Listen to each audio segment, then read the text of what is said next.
David. David. Yes. Sound like my mother. David. What is the question? What is reggae music to you? Reggae music to me. Reggae music to me would well, there's a difference between what reggae music was to me and what reggae music is to me now.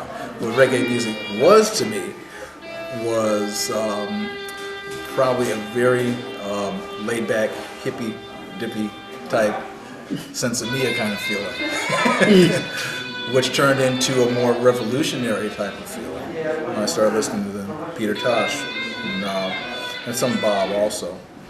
Then it turned into more of a love your brother type of feeling. You know, reggae music to me is backwards rock and roll.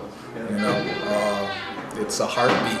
It's it encompasses everybody. Once you play reggae, people who have no idea about it and people who've never heard it before tend to start moving some sort of part of their body just automatically because it has that deep feeling. It hits you right in the center of your heart. Boy, I think that's about it. You want me to explain more? Yes. Oh, I'm sorry, go ahead. So could you explain the third beat and how reggae music differs from other genres? There's a third beat, which is a backwards type of beat. Reggae can be played under 1 and the 3 beat. Most rock and roll is like reggae is more 1, 3, 1, 2, 3, 1, 2, 3, 4, 1, 1. That kind of thing, you know. It's a backwards kind of feeling. It's something that you don't hear, and its sparseness is really what makes reggae. You know, the sparseness and the bass. When we were playing today at the church, a lot of people up there had never played reggae before, and they wanted to fill in a lot of the holes. And I told them, I said, just leave that there. It'll sound just fine once we start playing. But everyone wants to fill up because we're used to filling up in rock and roll and whatever, filling up everything that's there. Just kind of like life itself in the United States, just filling up everything that's not there, you know. But it seems that reggae has that hole, that drop, and that one drop, like you're talking about, is that hole you fall into when you hear the beat, you know. And that's a universal thing, and people just feel that. How's that? So who are your, well, let's back up for a second. Yep. You said that reggae meant something to you when you were younger and it means something different now. Yeah. Did you talk about how it feels to you now? Yeah, how it feels to me now is more of a, you know, I'm torn between it being, it's a togetherness type of music, but it's also a commercial type of music now too, you know. This is just my personal opinion and comments, you know. I feel a lot of it's been turned into a pop type of thing and just, you know, sell anything that's red, gold, and green and call it reggae. But the good thing about it is that the beat is always there, you know, behind and underneath all the materialistic and you know, commercial aspect of it. The feeling is still there, and I've always loved the feeling of it, you know, just like any type of music. I look more of the feeling than anything else I get from reggae. But you know, folks ask me, well, you like bluegrass and all that too? Like, yeah, because there's a feeling, and it's not a color, and it's not a type of person that plays this, it's just the feeling of the music, you know. And so I hope I didn't offend anybody. If I did, too bad. But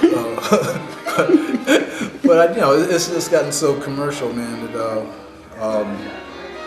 thank goodness that the feeling is still there. So. All right. So, who are your favorite reggae artists? My favorite. Either then or now. Okay. My favorite reggae artist. Well, Bears Hammond, of course. Peter Tosh. Toots and Maytals. Jimmy Cliff, Gregory Isaacs. Dennis Brown. Always brings Dennis. You know, and you He know, is very happy over the years.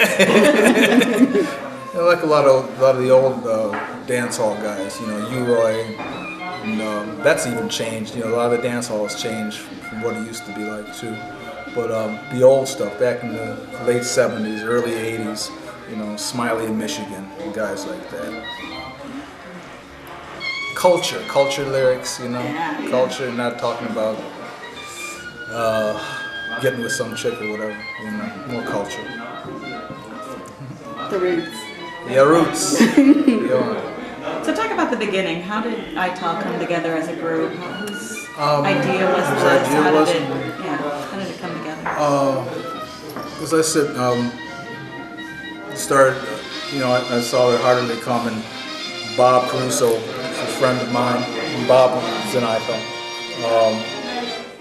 We had, well, we went up to Boston, as I said, and we came back and we loved reggae, and we were playing Marley up there too. And I had heard this band on Manhattan Transfer, and it happened to be Bob Marley. And he was playing some chords that I had learned in college, so I could play those things. And they talked about his hair and dreadlocks, and I said, yeah, that's cool. I don't have to comb my hair either. You know, and then they talked about smoking weed, and I said, I could definitely do that. So I started this band, you know, and it was originally just, I think myself and Bob and a gentleman by the name of Ralph Tubbs, who's an old friend of mine, you know, and we just started fooling around, drinking beers, smoking stuff, and playing what we thought was reggae, you know. And somebody came up with the idea, well, why don't we go to the Coach House and do open mic night? And we was like, yeah, that sounds great, let's go. So we went to the Coach House. And we did an open mic night, and the owner of the Coach House, Dave Valentine, he was familiar with reggae. He had reggae on his jukebox, you know, which is probably the only jukebox in Cleveland at that time that had reggae music on it. And he came up and said, you guys sound okay. He said, one thing, you need a good bass player. You know one? He said, yeah, me. So we got together, and a gentleman by the name of Gare Linhart, who lived upstairs in the Coach House. Gare was in a blues band, Gare Linhart Blues Band. And Gare came on board, he started playing. And I was kind of arranging the songs, because I mean, not too many people were listening to reggae, you know. And I was able to arrange them so I could sing to them. That's probably the only reason I started arranging them, so I could sing to them, you know. I figured if anybody else did, I wouldn't be able to follow along, so I just arranged them myself. Plus, I had access to a whole bunch of albums too. So Gare started playing with us. And Gare's brother, I don't know if you ever seen Buzzy Linhart? No? Okay, I'm dating myself again. Well, that's rock and roll. Okay. Anyway, Gare was playing with us, and a gentleman by the name of Bob Allen played drums. Bob Allen used to play in a band called Terra Plain. And Terra Plain, I used to go see them. They're from Kent, Ohio, and they played like 3 reggae songs, so I called them a reggae band, and I used to go see them a lot. So Bob played with them, asked Bob to play drums with us. So we had Dave Valentine, Gare Linhart, Bob Allen, myself, Bob Caruso, and they asked another guitarist to come on board, which was John Wagner.